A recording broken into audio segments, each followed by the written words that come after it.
Good morning, students. Very warm welcome to our online class once again. I am Braj Mohan Tiwari, your SST teacher. Today I am going to teach you Political Science Chapter 5 and the topic is Gender and Gender Inequality अर्थात लिंग और लैंगिक असमानता.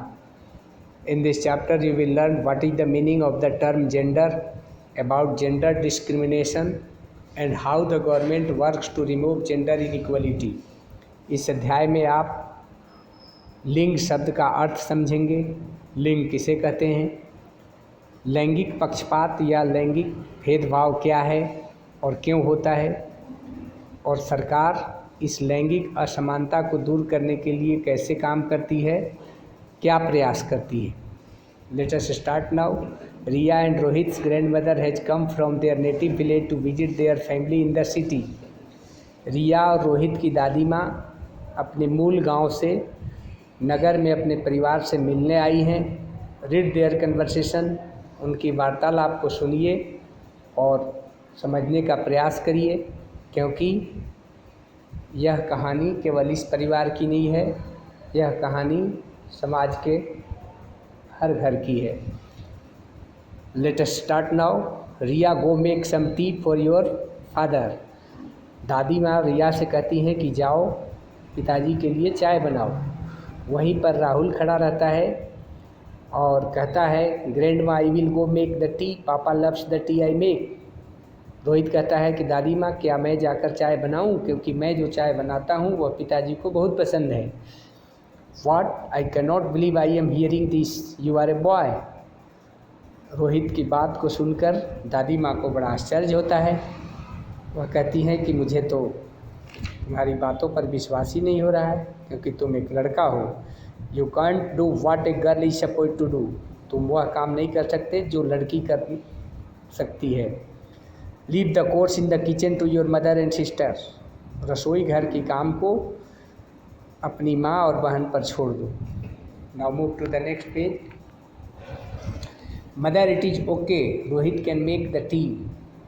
उसी समय रोहित और रिया के पिताजी वहाँ आ जाते हैं और अपनी माँ से कहते हैं कि बिल्कुल ठीक कह रहा है रोहित, रोहित भी चाय बना सकता है. I have taught both Riya and Rohit to take equal responsibilities for the chores in the house like their mother and I do. कहा कि रोहित और रिया के पिताजी ने दादी माँ से बताया कि मैंने रिया और रोहित दोनों को घर की जिम्मेदारियों को समान रूप से वहन करने के लिए सिखाया है, जैसे कि मैं और इनकी माँ यानी पति पत्नी हम लोग जो काम करते हैं इन्हें भी वो जवाबदारी लेने के लिए सिखाया है. तब दादी माँ कहती है, it is not okay son. कहा कि बेटा यह ठीक नहीं है. I don't think you should do that. मुझे नहीं लगता कि तुम्हें यह करना चाहिए. Riya must learn to act like a lady and Rohit must learn to act like a man. Riya को एक स्त्री की तरह काम करना सीखना चाहिए और रोहित को एक पुरुष की तरह काम करना सीखना चाहिए. On the basis of the story discuss what it means to act like a man and to act like a lady. इस कहानी के आधार पर आप चर्चा करिए कि पुरुष की तरह काम करना और महिला की तरह काम करने का क्या अर्थ होता है, इसका क्या मतलब है. Based on your own experience and observation list the behaviour expected of A boy and a girl in the society. और अपनी अनुभव और अवलोकन के आधार पर एक सूची बनाइए कि समाज में एक लड़का और लड़की से क्या अपेक्षा होती है. Do you think the story in the comic strip reflects different attitudes towards the boys and girls. इस कहानी के आधार पर आपको क्या लगता है कि लड़कों और लड़कियों के प्रति भेदभाव होता है, अलग अलग रवैया होता है. तो इसका उत्तर है कि इंडीड इट डज, बिल्कुल होता है. लड़के और लड़कियों के प्रति लोगों के जो व्यवहार होते हैं वो अलग अलग होते हैं. Almost all society assign different roles to men and women. लगभग हर समाज में पुरुषों और महिलाओं की भूमिका अलग अलग होती है. These roles have traditionally been assigned based on their physical ability and the beliefs that a society holds about men and women. और यह परंपरागत रूप से चला आ रहा है। उनकी शारीरिक क्षमता के आधार पर उन्हें काम दिया जाता है। It is therefore important to understand what the distinction between men and women are. इसलिए यह महत्वपूर्ण हो जाता है समझना कि पुरुष और महिलाओं के बीच में क्या अंतर है। Now come to the main topic, gender and sex. Gender and sex दोनों ही शब्दों का अर्थ लिंग ही होता है। जेंडर मतलब भी लिंग होता है और सेक्स मतलब भी लिंग होता है, लेकिन इसमें एक अंतर है। The first distinction that exist between a boy and a girl is biological based on their physical and anatomical differences known as sex. तो एक लड़का और एक लड़की के बीच में जो पहला अंतर होता है वह होता है जैविक अंतर, यानी शरीर के बनावट के आधार पर जो अंतर होता है इसे हम सेक्स कहते हैं। The other distinction between boys and girls is known age gender. और लड़का और लड़की के बीच में जो दूसरा अंतर होता है उसे हम जेंडर कहते हैं। तो जेंडर क्या है? सेक्स तो आप जान गए कि जैविक आधार पर यानी शारीरिक बनावट के आधार पर जो अंतर होता है उसे सेक्स कहते हैं। और gender is a social construct based on the socially and culturally prescribed roles that boys and girls are made to follow. तो जेंडर एक सामाजिक ताना बाना है जो समाज के द्वारा यानी सामाजिक रूप से लड़कों और लड़कियों को जो भूमिका दी जाती है उसे हम जेंडर कहते हैं। Our families, communities and schools lay down different socially approved behaviours for boys and girls. हमारे परिवार में, समुदाय में, स्कूलों में अलग अलग रोल दिए गए हैं, अलग अलग व्यवहार तय किए गए हैं लड़कों और लड़कियों के लिए। As we grow into men and women we keep imbibing these socially defined roles till they become an inseparable part of our identity। और जब लड़का और लड़की बढ़ने लगते हैं यानी जब उनका ग्रोथ होता है तो जब वो पुरुष और महिला के रूप में परिवर्तित हो जाते हैं यानी लड़का एक पुरुष बनता है और लड़की एक महिला बन जाती है तो उन्हें सामाजिक रूप से भूमिका दे दी जाती है। Now come to the next topic, gender stereotyping यानी लैंगिक रूढ़िबद्धता क्या है। Societies across the world make clear distinctions between boys and girls from a very early age. यह आज की कहानी नहीं है, प्रारंभिक युग से ही पूरी दुनिया में समाज ने लड़कों और लड़कियों के बीच में बिल्कुल ही स्पष्ट अंतर की रेखा खींच दी है। For example, as young children we are given different toys to play with. जब हम छोटे होते हैं, बच्चे होते हैं, खेलने का उम्र होता है तो उस समय भी लड़के और लड़कियों को अलग अलग खिलौने दिए जाते हैं। Boys are generally given cars और balls while girls are given dolls to play with. लड़कों को सामान्यतः कार और गेंद दिया जाता है खेलने के लिए और लड़कियों को गुड़िया दे दिया जाता है। Both toys can be fun for both boys and girls. ये जो दोनों तरह के खिलौने होते हैं वो एक तरह से लड़कों और लड़कियों के आनंद के लिए होते हैं। Then why are girls given dolls and boys cars. खिलौने तो खिलौने होते हैं तो आखिर लड़कों को कार और लड़कियों को गुड़िया क्यों दिया जाता है? इसके पीछे भी कारण है। Toys become an indirect way of telling the children that they would have different roles to play in the society when they become men and women. तो ये खिलौने जो है एक तरह से अपरोक्ष रूप से उनकी भूमिका को बताने के लिए कि आप जब पुरुष और महिला बनेंगे तो आपकी भूमिका क्या होगी, ये खिलौने के द्वारा ही उन्हें ये ज्ञान दे दिया जाता है।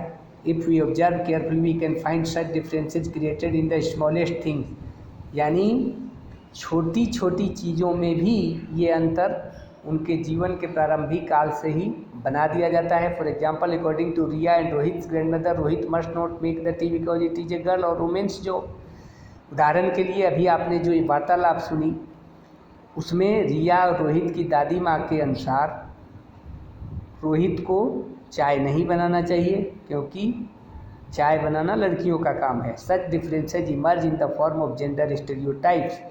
तो इस तरह के जो भेद किए जाते हैं, अंतर किए जाते हैं, इससे लैंगिक रूढ़िवादिता का जन्म होता है, रूढ़िबद्धता का जन्म होता है। Typical examples of gender stereotypes are boys don't cry, girls are bad at mathematics, technology is for men, women are bad drivers and so on. यानी तरह तरह की धारणाएं बनाई गई हैं। कहा जाता है कि लड़के रोते नहीं हैं, लड़कियों को गणित नहीं आती है, तकनीक में पुरुष आगे होते हैं, महिलाएं अच्छी गाड़ी नहीं चला पाती हैं, इत्यादि। Many story that you read or the films that you watch reinforce this gender stereotyping, where girls are portrayed as weak and dependent while boys are portrayed as tough and active. आप अनेक कहानियाँ पढ़े होंगे, फिल्में देखी होंगी, उसमें भी लड़कियों को कमज़ोर के रूप में दर्शाया जाता है जबकि लड़कों को कठोर और सक्रिय दिखाया जाता है। Now move to the next page.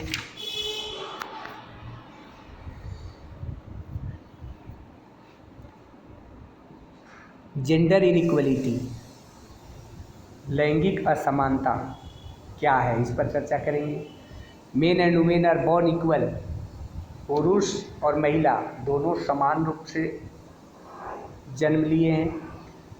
But the concept of gender and gender-based distinction between the two results in unfair treatment of one sex, the women. Gender-based discrimination has existed since the early times. यानी लैंगिक भेदभाव जो है वो आज का नहीं है, यह प्राचीन काल से चला आ रहा है। It probably was based on the differences in the kind of work they were able to do and the biological differences between them. और ऐसा अंतर इस वजह से हुआ कि महिलाएं काम क्या करती हैं या उनका शारीरिक बनावट कैसा है, इसके आधार पर लैंगिक असमानता का प्रचलन हुआ। Traditionally men were the breadwinners and women were the caretakers. परंपरागत रूप से पुरुषों को आय का यानी पैसा कमाने वाला माना जाता है और महिला केयर टेकर होती हैं, यानी घर चलाने वाली गृहिणी का रोल निभाती हैं। Over the ages men came to be regarded superior because of their ability to support the family by providing food and money. युगों युगों से पुरुषों को वरीयता दी गई है, उन्हें सुपीरियर माना जाता है क्योंकि वे परिवार में पैसा कमाने वाले होते हैं, परिवार चलाते हैं। Women were pushed into the background and their task were considered unworthy and inferior. महिलाओं की काम को ज़्यादा महत्व नहीं दिया जाता है। They could not voice their opinions and were even denied access to education other basic facilities. महिलाओं को अपना ओपिनियन यानी जो उनका विचार है उसे नहीं सुना जाता है, उन्हें शिक्षा से वंचित रखा जाता है, अन्य सुविधाओं से भी वंचित रखा जाता है। Women and girls were dependent on their fathers और brothers before marriage and after marriage on their husbands. महिलाएं शादी से पहले अपने पिता और भाइयों पर आश्रित होती है और शादी के बाद अपने पति पर। The differential treatment of main and women in the society create gender based discrimination और जेंडर इनइक्वलिटी। तो पुरुष और महिला के बीच जो लिंग आधारित पक्षपात है या भेदभाव है, इसी को हम लैंगिक असमानता कहते हैं। In many societies women face discrimination and are given a low status in the society. अनेक समाजों में महिलाओं के साथ भेदभाव होता है, पक्षपात होता है और उन्हें समाज में कम हैसियत दी जाती है। Their work is undervalued and they receive less wages than men for the same amount of work. एक ही काम के लिए महिलाओं को पुरुष की तुलना में कम मजदूरी मिलती है। इसे हम एक केस स्टडी से समझ सकते हैं। Sitara was the oldest of 7 brothers and sister. Sitara नाम की एक लड़की है जो 7 भाई बहनों में सबसे बड़ी है। She belong to a poor family. वह एक गरीब परिवार की थी। Her father was an alcoholic and her mother worked as a domestic help. उसके पिताजी शराबी थे और उसकी माँ घरेलू काम करती थी। While her mother went to work she looked after her younger brothers and sister. जब उसकी माँ काम करने जाती थी किसी के यहाँ, तो सितारा का काम था अपने भाइयों और बहनों की देखभाल करना। She cooked food, washed utensils, cleaned the floor, fed the young ones and undertook other household duties, all at the young age of 13। सितारा की उम्र ज़्यादा नहीं थी, मात्र 13 साल की उम्र में ही उसे खाना पकाना पड़ता था, बर्तन धोने पड़ते थे, कमरे की सफाई करनी पड़ती थी, छोटे बच्चों को खिलाना पड़ता था और घर के जो अन्य काम होते थे सारा काम उसे ही करना पड़ता था। She wanted to go to school but there was not enough money, so only her 2 younger brothers were sent to school. वह भी स्कूल जाना चाहती थी लेकिन घर में पैसे का अभाव था, इसलिए केवल उसके 2 छोटे भाइयों को ही स्कूल भेजा जाता था। Usually there was not enough food either. घर में खाने के लिए भी पर्याप्त भोजन नहीं था। Whenever her mother would get some extra food it all went to feed her brothers. और जब कभी उसकी माँ कहीं से कुछ अतिरिक्त भोजन लाती थी तो वो उनके भाइयों को दे दिया जाता था। गर्ल्स हैड लिटिल और नो शेयर इन इट। लड़कियों का इसमें कोई हिस्सा नहीं होता था। Even her mother had little food और फॉर हर सेल्फ। यहाँ तक कि उसकी माँ को भी बचा खुचा खाना पड़ता था। The largest share went to their alcoholic father and to the boys. यानी जो भोजन का अधिकांश हिस्सा होता था वो शराबी पिता को मिल जाता था और जो बचता था वो लड़कों को। She often wished that she were a boy. वो भी लड़की सोचती थी कि काश वह भी लड़का होती। तो why do you think Sitara's father and brothers get a preferential treatment.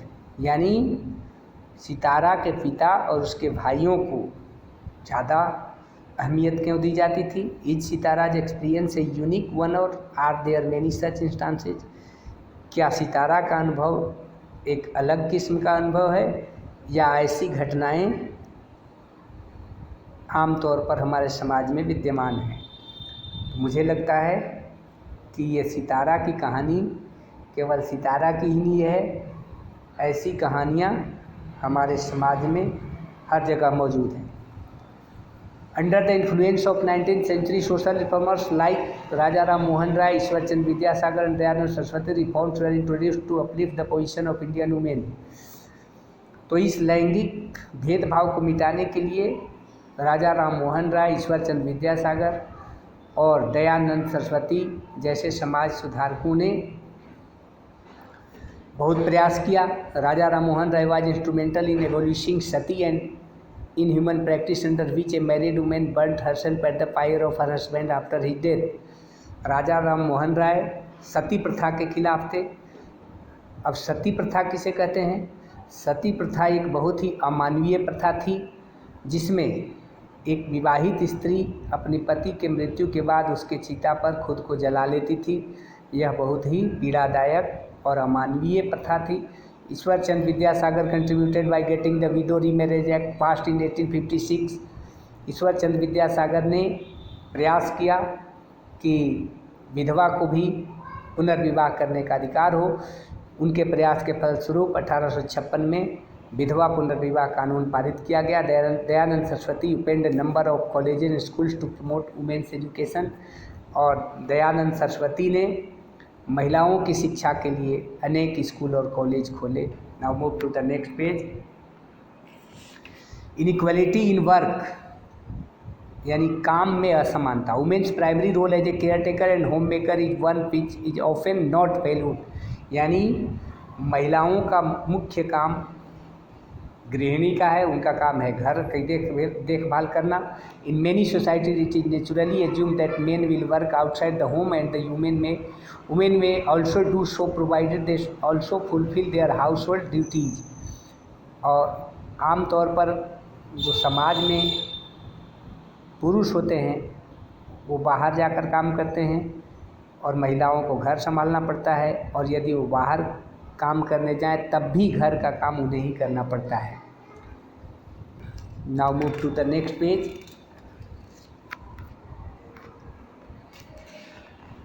Of the total workforce in the country women still constitute a very small number. यानी देश में जो कामगार लोग हैं उसमें महिलाओं का प्रतिशत बहुत कम है। About 75% of the jobs in the well-paying professions are held by men, and even if women are able to get the same jobs as men, they still get paid considerably less. हमारे देश में जो अच्छे पेशा हैं, professions हैं, उसके 75% पर पुरुषों का कब्जा है, और यदि महिलाएं भी वही काम करती हैं तो उन्हें पुरुष के बराबर मजदूरी नहीं मिलती है। Now come to the next topic, impact of gender inequality। तो इस लैंगिक असमानता का प्रभाव क्या पड़ता है समाज पर। Gender discrimination affects main and women differently. तो ये जो लैंगिक भेदभाव या पक्षपात है यह पुरुषों और महिलाओं को अलग अलग तरीके से प्रभावित करती है। While the men benefit from gender discrimination, इस लैंगिक भेदभाव से पुरुषों को फ़ायदा होता है जबकि महिलाओं को इसका नुकसान होता है, उन पर इसका विपरीत प्रभाव पड़ता है। Its negative impact on women is seen in different areas such a. और इसका जो नकारात्मक प्रभाव है वह महिलाओं की ज़िंदगी पर बहुत बुरा असर डालता है, जैसे हेल्थ, स्वास्थ्य। The health and mental well being of a women और girl is adversely affected due to the preference for boys men. यानी लड़कों को या पुरुषों को ज़्यादा अहमियत देने की वजह से महिलाओं के स्वास्थ्य और मानसिक तंदुरुस्ती पर बुरा प्रभाव पड़ता है। The traditional Indian system requires that women eat only after feeding their family which in most of the cases means little और no food left for them. Bharat के जो परंपरागत पद्धति चली आ रही है, परंपरा चली आ रही है, उसमें महिलाएं आमतौर पर घर के परिवार के सभी लोगों को खिलाने के बाद खाती थी। इसका परिणाम ये होता था कि उन्हें या तो बहुत थोड़ा सा भोजन मिलता था या कभी कभी नहीं भी मिलता था। Even during pregnancy when women need good nutrition they rarely get wholesome meals. यहाँ तक कि महिलाएं जब गर्भवती होती थी और जब उन्हें अच्छे पोषण की आवश्यकता होती थी तब भी उन्हें अच्छा भोजन नहीं मिल पाता था। This result in malnourished mothers and children and has a long term impact on their health, जिसके परिणाम स्वरूप माताओं पर बहुत बुरा असर होता था, वो कुपोषित हो जाती थी, और जो बच्चा पैदा होते थे वो बच्चे भी कुपोषित होते थे। एजुकेशन पर क्या प्रभाव पड़ता था इसका। Families in rural India still prefer to send their sons to schools and keep the girls engaged in household work. In cases where girls are sent to the school, they drop out before completing their secondary education. Bharat के ग्रामीण परिवारों में अभी भी लड़कों को यानी पुत्रों को स्कूल भेजा जाता है, जबकि लड़कियों को घर के काम में व्यस्त रखा जाता है। और यदि लड़कियों को स्कूल भेज भी दिया जाए तो ड्रॉप आउट की शिकार हो जाती थी। अपनी माध्यमिक शिक्षा पूरा करने से पहले ही वो ड्रॉप आउट हो जाती थी, उनकी शिक्षा रोक दी जाती थी। In urban areas however parents are seen to be focusing on the education of both boys and girl. हालांकि शहरी क्षेत्रों में थोड़ा सुधार हुआ है, यहाँ पर माता पिता अपने पुत्रों और पुत्रियों दोनों को ही स्कूल भेजते हैं। जेंडर इक्वलिटी का दूसरा बुरा प्रभाव सेल्फ इमेज पर है, यानी छवि। The unfair treatment meted out to girls over centuries has led to the development of low self esteem amongst them, यानी महिलाओं में जो महिलाओं के साथ दुर्व्यवहार होता है उसके वजह से उनमें आत्मसम्मान की कमी पाई जाती है। और work, women are grossly overwork, महिलाओं से ज़्यादा काम लिया जाता है। They work longer hours both at home and outside and are still under paid.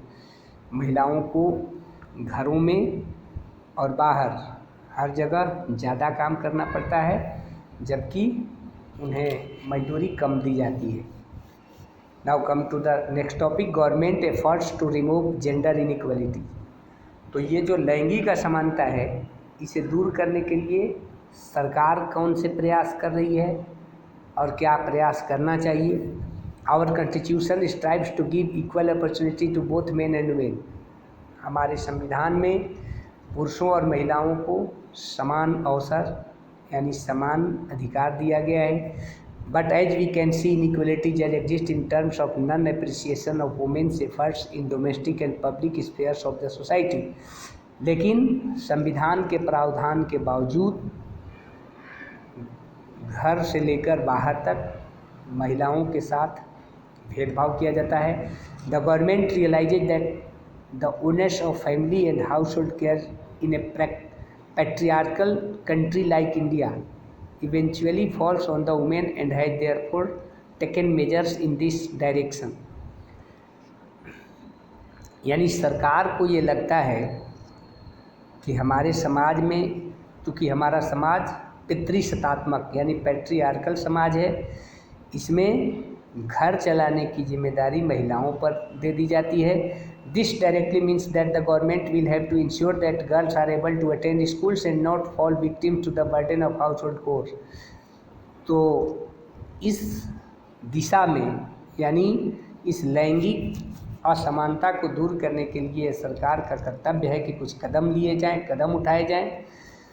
लड़कियों को घर के कामों से मुक्त करके स्कूल भेजा जाए। The government has set up several anganwadis और child care centres in the country enabling women to work. तो सरकार ने इस असमानता को दूर करने के लिए देश में अनेक बाल सुधार केंद्र या आंगनबाड़ी केंद्रों का स्थापना किया है। It has also made it mandatory that any organisation having more than 30 women employees must make arrangements for creches providing child care services. यानी सरकार ने संगठनों से ये सुनिश्चित करने के लिए कहा है कि जहाँ पर 30 से अधिक महिलाएं काम करती हैं वहाँ पर बाल सुविधा सेवा का होना आवश्यक है। Such arrangements can create conditions for women to work outside home and can also facilitate the education of girls. इससे महिलाओं को फ़ायदा होगा, वे अपने बच्चों को उन आंगनबाड़ी केंद्रों में छोड़कर काम करने जा सकती हैं। With the combined efforts of individuals with in the society and enforcement of policies by the government over the years, the urban areas in India have witnessed a decrease in gender inequality. तो सामूहिक प्रयास से, ये केवल सरकार से नहीं हो सकता, इसमें समाज, व्यक्ति और सरकार सभी मिलकर इस असमानता को दूर कर सकते हैं। और शहरी क्षेत्रों में लैंगिक असमानता कम हुआ है। यहाँ पर महिलाओं को भी उचित मजदूरी और उचित सम्मान दिया जा रहा है। But rural areas still require a lot of incentives and programmes to embark on the path of gender equality. लेकिन ग्रामीण क्षेत्रों में अभी भी और भी कदम उठाने की ज़रूरत है, अन्य कार्यक्रम चलाने की ज़रूरत है ताकि लैंगिक समानता कायम की जाए। I think you will have understood the concept of the chapter. Read the chapter once again, try to understand the concept, pick out difficult words and try to find out meaning using a dictionary. We will meet in next video. Till then, take care of your health. Namaskar.